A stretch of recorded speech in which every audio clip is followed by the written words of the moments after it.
Welcome to Practical Parenting for Parshas Bo. I want to look with you at the age-old question of how could God have hardened Paro's heart? What happened to free will? In this week's Parsha, Hashem says to Moshe, Ani hichbadati eslev Paro. I've hardened his heart. How could he do that? So there are so many approaches to this, but today let's look at the one from the Rambam. And the Rambam says, Hashem did not start by hardening Paro's heart. Paro hardened his own heart over and over and over. And if you look back at the beginning makos from last week, that's what it says. Paro hardened his heart. It's only much later, far into the makos, that Hashem stepped in and Paro lost his free will and Hashem did harden his heart. And this is human nature. We all have things that push us over the edge, so to speak, where we just lose our free will. Times that we're so depleted or drained or angry or hungry or tired that we don't respond the way we would respond if we really had our conscious free will working. We just react. In a way, we've lost our free will.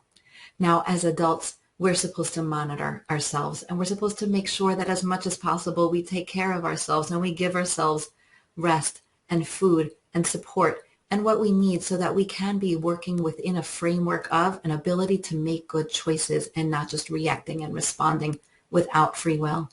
But our children need us to give them that framework for them. They need us to create an environment in which they can succeed, in which they can do the right thing.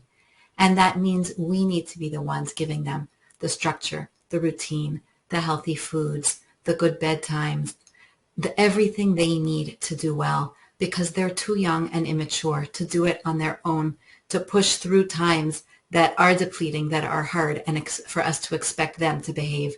When a mother drags her child to the grocery store late at night, or when it's at nap time, or bedtime, or after running too many other errands, it's no wonder that the child starts to fall apart and whine and kvetch and, can I have that? And who knows what else they do.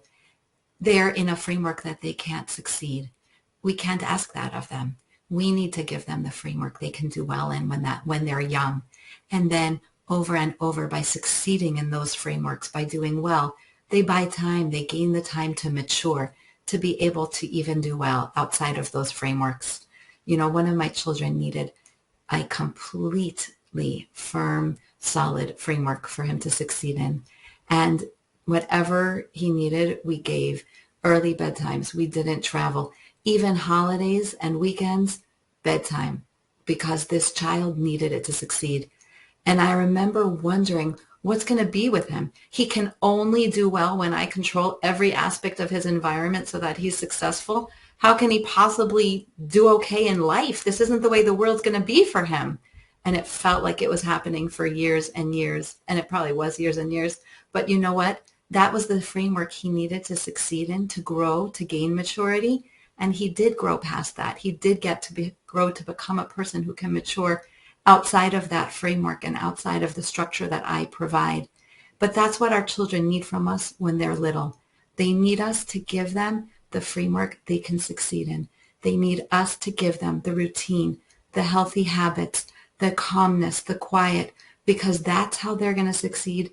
That's how they're going to learn how to behave. They're going to learn what is good. They're going to gain that muscle memory of this is how we behave when we go to the store, because every time I go, I'm calm and I'm in a good place. They need that from us. And then they do grow up and they do become people of maturity who can do well even outside of our framework for success.